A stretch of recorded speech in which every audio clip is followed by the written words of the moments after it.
Promocional y publicitario. Este programa se transmite por Exa FM y Democracia AM. Mírelo en YouTube por Democracia TV. En Twitter somos Democracia S. 752. Estábamos comentando aquí con el señor ministro, el economista Carlos de la Torre, y gracias por venir, ministro, a esta que siempre ha sido su casa de discusión y de debate, pero ahora ya con una responsabilidad adicional que es el llevar una mesa que no ha estado servida. Primero, pero usted decía que no es tanto así, que sí estaba servida y claro, ahora vamos a ver los platos que nos han pasado. Bienvenido, economista, buenos días. Buenos días, Francisco, muchas gracias. Bueno, efectivamente ya entrando en funciones, ya pudiendo mirar en detalle cómo están las cosas, definitivamente la economía ecuatoriana presenta dificultades importantes que quizás desde otra perspectiva no eran tan claras y son las que nos toca resolver y lo vamos a hacer. Y en esto de estas perspectivas no tan claras, ya entrando en la realidad, la deuda. Empecemos por esta parte. La deuda, el señor presidente ha dicho, vamos a poder renegociarla en mejores condiciones, con más tiempo. La propuesta de un plan económico frente a la deuda, ¿cómo se ve reflejado? Lo que el señor presidente planteó ayer en la noche es, esto nos va a permitir mejorar, reperfilar la deuda. ¿Cómo va a ser? Y coméntenos, ¿usted ya tiene instrumentos para eso? Definitivamente. Bueno, la deuda es parte de una problemática mucho mayor que, si bien no es el espacio para analizar cómo se generó el problema que nosotros enfrentamos, es un problema en términos de las cuentas fiscales. Es decir, en este momento tenemos un déficit muy importante que para el caso de 2017, que ya hemos podido hacer algo, pretendemos que este llegue solo a un 4.7% del Producto Interno Bruto. ¿Eso qué quiere decir? Que aproximadamente 4.700 millones de dólares es la diferencia entre gastos e ingresos. Es decir, los gastos son bastante más elevados que los ingresos en términos de el manejo fiscal, y esta situación tenemos que corregir porque no es sostenible a largo plazo. Entonces, la vinculación que tiene este manejo fiscal con la deuda es que mientras más déficit hay, más necesidades de financiamiento, de endeudamiento tiene una economía. Y en el caso del Ecuador, esto es lo que ha provocado en los últimos años que alcancemos un nivel que ya es importante y que tiene que tomarse muy en cuenta en términos del endeudamiento público. A estas alturas usted podría decirnos, ¿es verdad entonces que casi llega a 60.000 millones de dólares la deuda? Porque usted decía, miren, a ver, no vamos a poner, y sostenía desde la cátedra y desde el análisis, no, tenemos 28.000, nos falta, y eso como que tampoco nos generaba, digamos, una seguridad, ¿no? A ver, es que aquí tenemos que distinguir que si bien hay formas de ir clasificando ya los compromisos que tiene en general el Estado, ya, que son diferentes, de diferentes tipos, ya.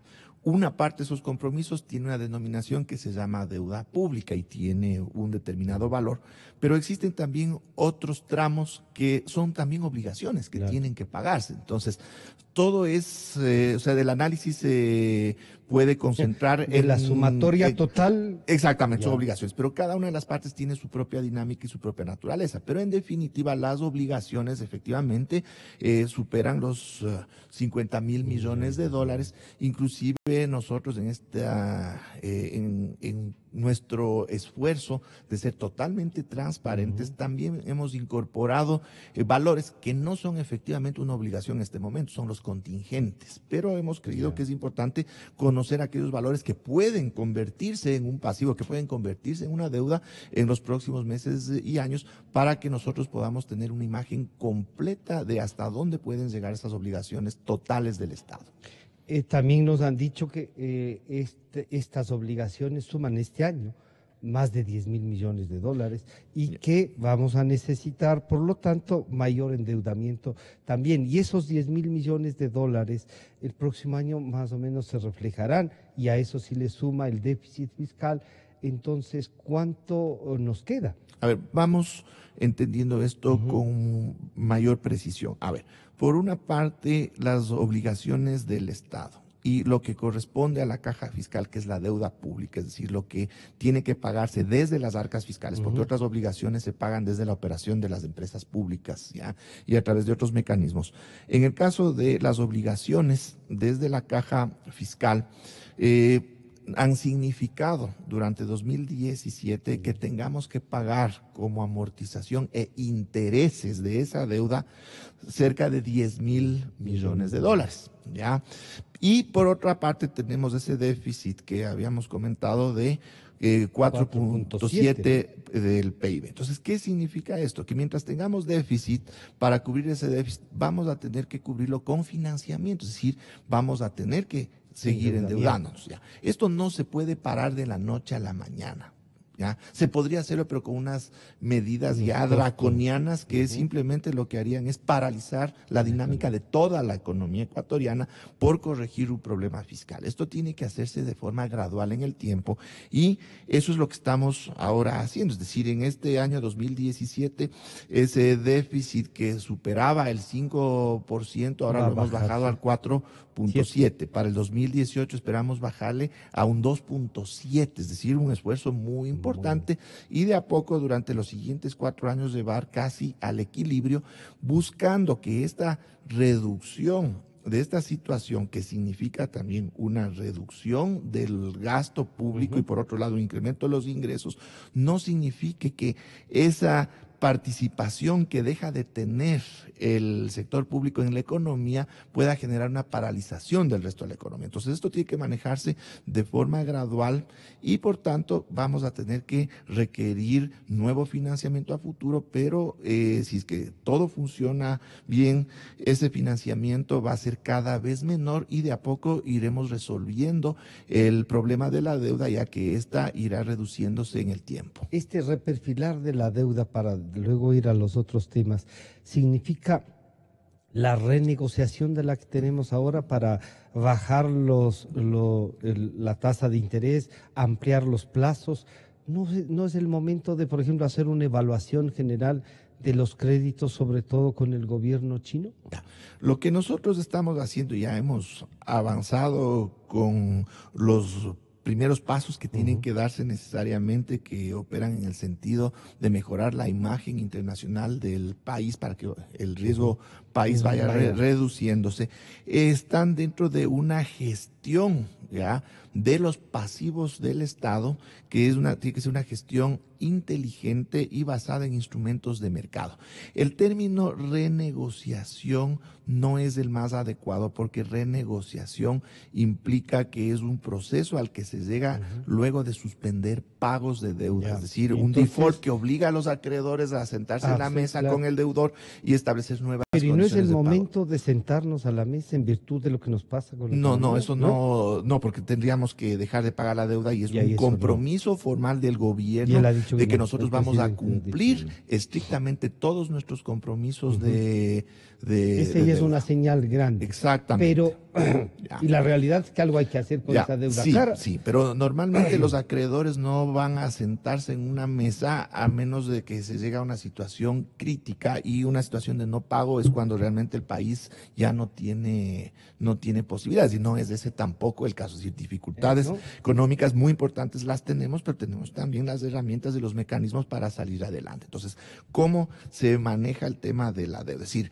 se necesita continuar con financiamiento a futuro que va a tener que ser cada vez menor en este esfuerzo, pero si nosotros generamos una imagen positiva del país a nivel internacional, las condiciones financieras a las que podemos acceder van a ser mucho mejores, es decir, podremos contratar créditos de mucho más largo plazo a tasas de interés más bajas, y de a poco vamos a ir pagando estos créditos de corto plazo que son más caros, y en ese sentido tendremos una deuda menor en mayor mayor plazo y con un peso del pago de amortización y de intereses mucho más bajo en el tiempo. Ese es un manejo en términos estándar de mercado adecuado de la deuda que tiene un país. No hay la posibilidad, por decir algo, que algún otro país, que algún organismo diga, a ver, aquí están 10.000 millones de dólares, vayan, compren la más cara y vamos a tener eso, ¿no? No, hay eso, en el mercado no existe. Esas posibilidades mágicas no existen. Todos estos procesos para acceso a financiamiento son muy rigurosos, exigen de mucha información. El país tiene que dar seguridades a los inversionistas, a quienes están poniendo los recursos, de que ellos van a poder recuperar ese dinero, y sobre esa base se va trabajando, y es muy duro conseguir nuevo financiamiento, y en mejores condiciones más duro todavía. Planteado entonces así el tema de la deuda y cómo lo perfila usted, entonces la creación de seguridad, algo que decía la oposición, generemos seguridad jurídica, pero ahí ya vienen en cambio las propuestas, ¿no? Hay impuesto a la renta y hay un impuesto, por ejemplo, que es eliminación del impuesto a las tierras rurales, y uno revisa y dice, oiga, no eliminan nada, no tenían ni catastros para ese impuesto, entonces era solo una carga que nadie la había pagado, que no tenía un centavo de recaudación. Pero el impuesto a la renta sí, ¿no es una carga a la clase media? Bueno, a ver, vamos primero entendiendo cómo es el manejo tributario en una economía. Muchas veces nos limitamos a evaluarlo solo desde la perspectiva de recaudación, cuando los impuestos muchas veces no tienen un objetivo recaudatorio, sino de cambio de conducta de los agentes en función de que esa conducta sea la más adecuada para el funcionamiento de una economía. Pero también los impuestos pueden generar expectativas, ¿ya? Y nosotros hemos visto en el caso de las tierras rurales, y en el caso también, aquí voy a mencionar, de la ley de plusvalía, más allá del efecto recaudatorio o del cambio en la conducta de los la actitud agentes, humana que generó frente a eso. exacto, unas expectativas que derivaron en otro tipo de conductas que resultaron más bien negativas en términos de lo que nos interesa en materia económica. Es decir, en el caso de la ley de plusvalía, más allá de todos los elementos puntuales relativos a la capacidad recaudatoria, etcétera, generaron expectativas tales que el sector de la construcción empezó a contraerse solo desde el anuncio de la ley. Entonces, 24 meses. Exactamente. Entonces, como autoridades económicas tenemos que ser conscientes de esta realidad y tenemos que eliminar esos factores de generación de expectativas negativas, y por eso el presidente ha incluido entre las preguntas de la consulta aquella relativa a la eliminación de la ley de plusvalía. Unos dicen eso podía haberlo hecho a través de un proyecto de ley en la Asamblea, pero está bien que la ciudadanía se pronuncie, ¿no? Sí. Ahí viene también un elemento, es justamente también la intención de dar señales, es decir, en términos, podríamos decir, totalmente prácticos, podría parecer indiferente el camino por el que se opte para eliminar o reformar una ley, en este caso la de plusvalía, pero el camino que se utiliza también va en el sentido de generar señales positivas, además de conseguir el objetivo que en este caso sí la ciudadanía se pronuncia a favor de eliminar esta ley. Ministro, ¿sirvió de algo este consejo consultivo? No era solamente un tema así, que ustedes tienen un modelo y el consejo consultivo les dio otras ideas, pero al fin y al cabo es el modelo el que sigue implementando. Fue totalmente positivo y provechoso este ejercicio, y tenemos que tener en cuenta que de las propuestas que surgieron, obviamente se hizo un filtro, se incorporaron unas con otras que eran muy similares, se generó ya una síntesis de todas estas propuestas, y eso es lo que se elevó al presidente de la República, y tenemos que decir y categóricamente y desde una perspectiva positiva que se aceptan de forma directa el 86% de las propuestas ya de la síntesis que llegaron al presidente de la República, sino que ¿qué es lo lo que sucede?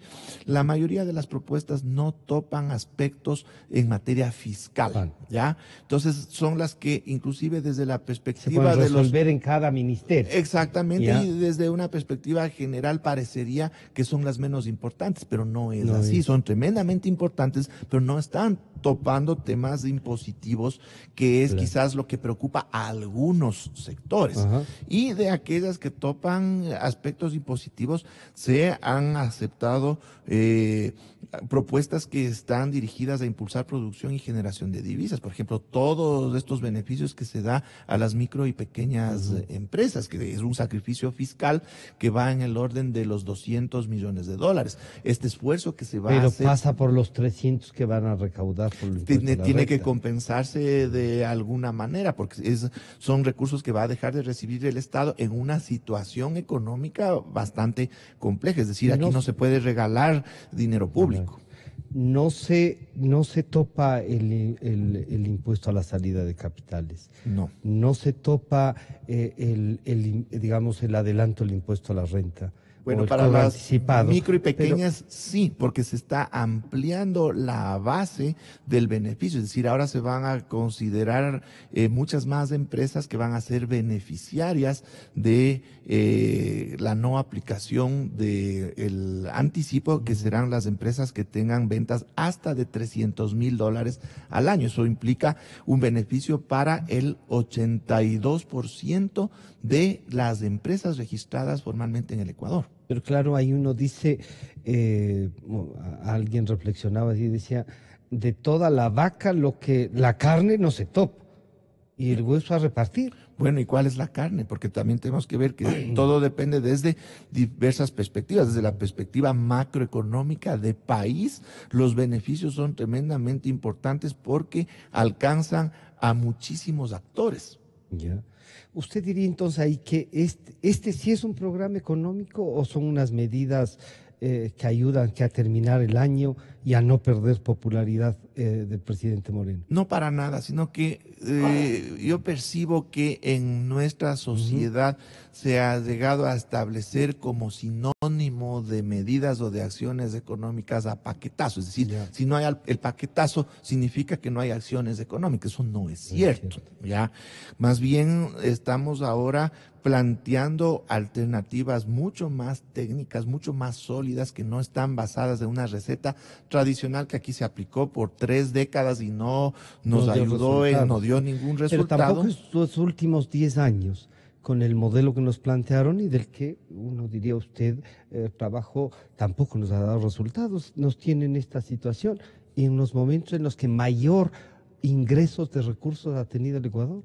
Bueno, tengamos en cuenta que ahora estamos en una situación compleja desde la perspectiva macroeconómica en términos del contexto internacional. No fue esa la situación en los 10 años anteriores, y si bien no me corresponde a mí ahora dar detalles ni explicar esos 10 años anteriores, ahora estamos en una situación muy diferente, ¿ya?, que nos exige tomar acciones muy claras y concretas para dar soluciones a la situación económica y atender los objetivos de este gobierno basados en el empleo, basados en generación de vivienda para los más pobres, etcétera, etcétera, etcétera. Es decir, son condiciones muy diferentes y con objetivos muy claros que tenemos definidos ahora. ¿Se ha cuantificado, ministro, cuánto costará, por ejemplo, el plan Toda una Vida, en donde se incluye salud, vivienda, trabajo, ¿no? Pero...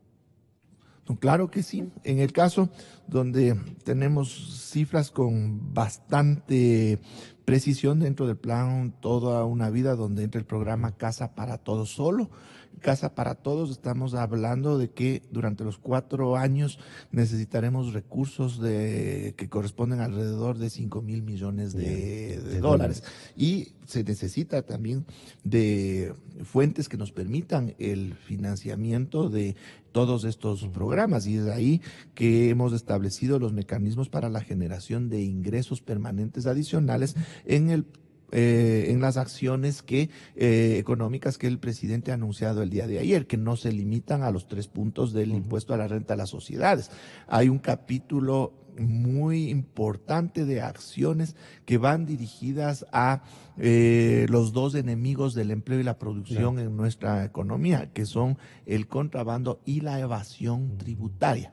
Y con esos paquetes de acciones dirigidas hacia el contrabando y la evasión tributaria, más los 3 puntos del impuesto a la renta y la grabación con impuesto a la renta del 13º sueldo a quienes ganan más de $3,000, ya con eso y descontando los beneficios que vamos a dar a las micro, pequeñas y medianas ¿Hay un saldo empresas, favorable? hay un saldo favorable tremendamente importante de cerca de 1.700 millones que sería la aspiración de dólares del 2018. Del 2018, a lo que se suma también lo del decreto de austeridad que nos genera un ahorro de $500 millones al año. Es decir, son cifras tremendamente importantes que nos permitirán alcanzar los objetivos de cierre de la brecha fiscal, pero fundamentalmente de recursos para regularizar las cuentas fiscales y financiar los proyectos del gobierno que fueron las propuestas de campaña, entre esos Casa para Todos, el Plan Toda una Vida, etcétera. Pero ¿no será más bien de regular eso también?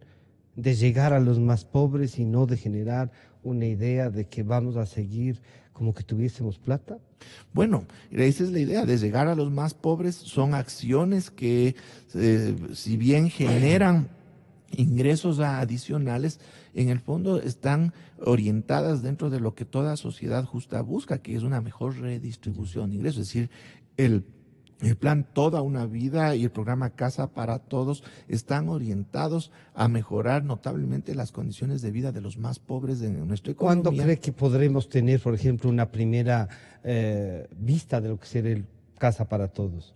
Bueno, ya ¿Tiene algún fondo ya? Dado las primeras acciones, existe ya una disponibilidad de recursos hasta fin de año de $500 millones que ya están invirtiéndose en los primeros proyectos. Hay que tener en cuenta que también estos procesos son graduales, es decir, no son lineales en el tiempo, es decir, al principio no van a avanzar a la velocidad cuando ya con está. agua, Exactamente. Con se necesita una inversión previa. Exacto, muchos elementos previos para poder ya construir las casas. En eso se está trabajando, pero ya adquirirá ya una velocidad de crucero todo este programa para el año 2018 y ahí sí podremos ver resultados muy concretos ya en la construcción masiva de viviendas. Mucha gente criticó, decía, ¿cómo es posible que la austeridad se va a instalar en el país y el presupuesto general del Estado tenga un incremento? Ya, esto también tiene que entenderse con más detalles, no es una cuestión tan simple, una lógica. La austeridad implica un presupuesto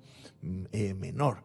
La idea es que ese acorde presupuesto con los ingresos crezca de una forma adecuada en función de los servicios que tiene que prestar el Estado. Tengamos en cuenta que por mandato constitucional, ya, el Estado ecuatoriano tiene que proveer de forma gratuita varios servicios. Entre los principales está educación, está salud, está seguridad interna y seguridad externa. De hecho, más del 80%, el 85% de los servidores públicos son médicos, son maestros, son policías y son soldados. Entonces, es una sociedad que crece en términos de habitantes, en términos de economía, va creciendo año a año. ¿Eso qué quiere decir? Que las necesidades van creciendo y el Estado está obligado a cubrir esas necesidades que crecen año a año. Pero claro, este incremento o mantenimiento del gasto público ya tiene que darse en coherencia con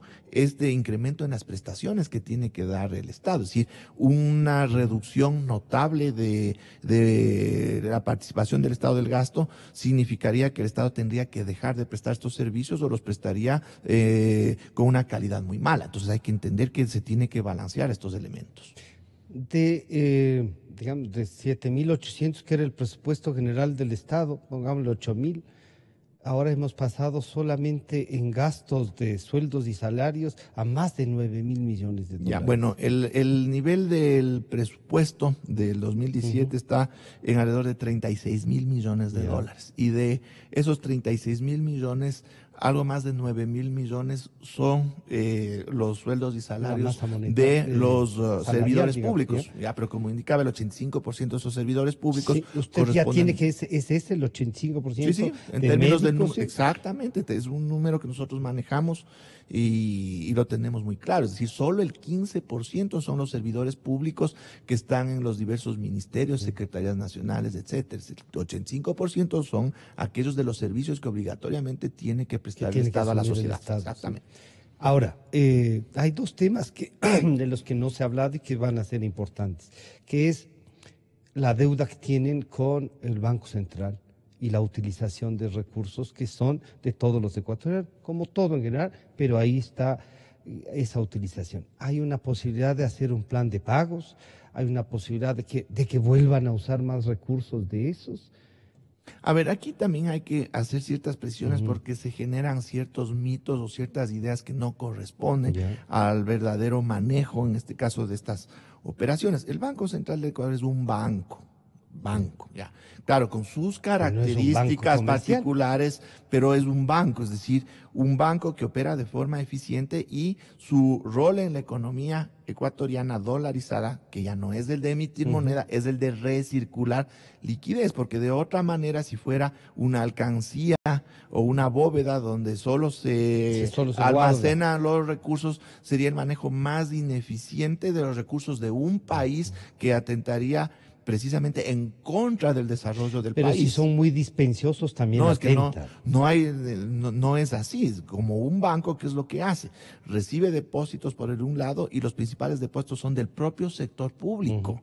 Ahí está la cuenta única del Tesoro, están las cuentas de las grandes empresas, de todas las empresas públicas, pero las cuentas de Petroecuador y Petroamazonas son cuentas enormes, están las cuentas de todos los gobiernos autónomos descentralizados, pero esos recursos no pueden estar ahí, como digo, almacenados, sino que tienen que recircularse a través de inversiones que realiza el Banco Central. Y sí, una parte importante de esas inversiones son en títulos del Ministerio de Economía y Finanzas que le están dando intereses al Banco Central. No es que se entrega gratuitamente esos recursos. Entonces, ¿Y están pagados esos intereses? De hecho, al Banco Central se le paga. ¿Y no le da celo a usted como economista de que el rato que necesitemos monetizar eso, cómo hacen? Es como se manejan los bancos, es decir, todo está dentro de índices que permiten que este manejo sea eficiente y que sea muy seguro. De hecho, si es que nosotros comparásemos muchos de los indicadores del Banco Central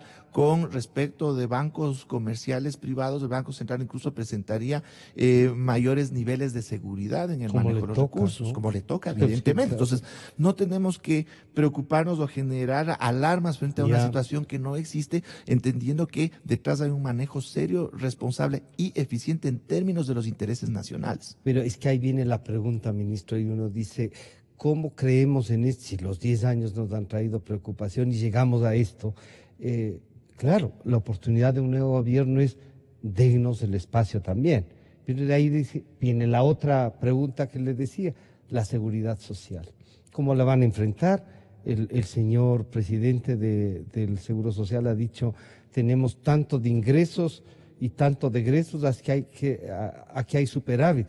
Y le pregunto ahí ya no siquiera al ministro, sino al profesor de Economía, ¿cómo se puede hacer una comparación así y frente al presidente de la República? Bueno, no es tampoco un espacio de mi competencia. La seguridad social se maneja de forma autónoma a las decisiones del Ministerio de Economía y Finanzas. Evidentemente hay una relación directa porque son temas que tienen vinculaciones, ¿ya?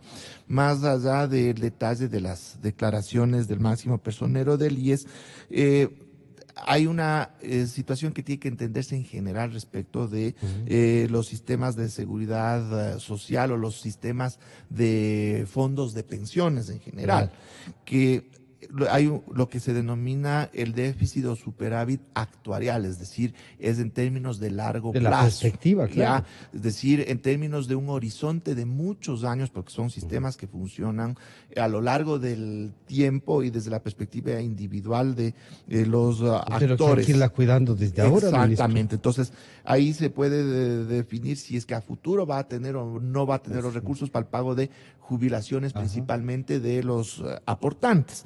y también hay otra medición, otra evaluación de la liquidez en un momento determinado. Entonces, ¿cuántos recursos dispone en caja en ese momento? Entonces, son dimensiones diferentes. En un caso puede tener saldo positivo, en el otro puede tener saldo negativo. Es decir, ese es el contexto en el que se hace este tipo de análisis, y entiendo que el ingeniero Espinosa habrá hecho las respectivas aclaraciones técnicas, ¿no? Pero a usted le va a tocar pagar parte de esa deuda Ya. también. A ver, pero tengamos en cuenta también en las dimensiones en que se manejan estos otros elementos. Definitivamente existen obligaciones que mantiene el gobierno con la seguridad social, obligaciones que están pagando todo el tiempo. Es decir, nosotros siempre estamos presupuestando y estamos ejecutando los pagos de esas obligaciones, y asimismo la seguridad social, y en el caso particular de sus componentes, mantienen inversiones en títulos públicos, y esas inversiones también ganan intereses, y estamos manejando esa relación fluida y al día en términos de las inversiones que realiza la seguridad social en títulos del Estado. Dos cosas que nos preguntan Radio Escucha. Lo del drawback, ¿cómo lo van a manejar en Ya. medidas de y lo del contrabando, que dicen, pero eso no es una medida económica, es algo que deberían controlarse. A ver, vamos con el drawback. El drawback, que en definitiva es un término que se refiere a una compensación que se puede hacer a los exportadores en función de que ellos han incurrido en costos adicionales por el pago de aranceles e impuestos en los insumos que ellos están utilizando para su producción. Entonces, lo que se hace es reconocerle esos aranceles y tributos que ellos han pagado a efectos de que ellos puedan reducir sus costos de producción que fueron incrementados por una intervención estatal, que puedan volverle a un nivel sin esa interferencia del Estado, de tal suerte de que puedan tener precios más competitivos. Entonces, eso sí se ha establecido como una de las acciones concretas. Ya se definirán los mecanismos exactos, pero es un incentivo que se va a implementar para motivar a que los exportadores traigan divisas y generen empleo. ¿El mecanismo va a ser propuesto por quién? Bueno, ya el presidente lo ha anunciado, y ya serán las instancias correspondientes las que definirán ya la operatividad de este mecanismo, que va a ser... ¿Se va a discutir con este consejo? Bueno, no, ya está definida la medida. Ahora vamos a establecer los mecanismos operativos, a decir básicamente SENAE, Ministerio de Economía y Finanzas, y también muy posiblemente Banco Central, en virtud de que los flujos de divisas pasan por esa entidad. La parte tributaria, entonces, a usted le dice que con estas medidas, que para muchos, le insisto, ministro, no es un plan económico, sino la subida en definitiva de regresar al 24% del impuesto a la renta. A ver, aquí también hay un problema. Es decir, se piensa que acciones económicas o medidas económicas son solo aquellas temas de paquetazo, o solo son las que se refieren a temas tributarios. A ver, vamos conversando respecto al contrabando, y ahí tenemos que tener en cuenta que el grueso del contrabando es lo que se llama contrabando técnico, es decir, su facturación en aduanas, y esto no lo hacen pequeños actores, sino pueden hacerlo grandes importadores, y lo que están es defraudando al fisco por la subfacturación, porque terminan pagando menos aranceles y menos impuestos por lo que están declarando. Y solo con la aplicación de un conjunto de medidas estándar de control y de desincentivos para la subfacturación, el incremento que se va a obtener en términos de que ahora se va a poder cobrar el valor real de aranceles y luego de los impuestos que genera esa mercadería cuando ya se comercializa. No han estado haciendo bien el trabajo. Bueno, hemos encontrado que ha habido muchas fallas que pueden corregirse, y en conjunto las acciones de orden tributario que hemos conversado, más todos estos mecanismos que van a mejorar notablemente la recaudación en aduanas, ya nos dan valores de ingresos netos significativos que, descontando, digo netos porque vamos a descontar aquellos beneficios que vamos a dar a las pequeñas, medianas y microempresas en el Ecuador, más el beneficio a los exportadores, descontando este sacrificio fiscal, vamos a tener un ingreso neto anual de cerca de 1.700 millones de dólares y vamos a tener un ahorro por el decreto de austeridad cercano a los 500 millones de dólares. Es decir, estamos hablando de valores significativos que van a ayudarnos ya de forma permanente a tener mejores cifras fiscales. Ministro, sé que tiene que irse. Gracias por acompañarnos. Se quedan pendientes algunas cosas y le comprometemos, así que cuando nos acompañaba a analizar, ahora ya montado en el potro, a darnos las soluciones que usted puede dar. Gracias por venir, ministro. Un gusto saludarle. Gracias, Francisco. También ha sido un gusto estar aquí. Enseguida volvemos. En la aplicación Exa Ecuador usted puede mirar nuestros programas en vivo o verlos cuando tenga tiempo. Descargue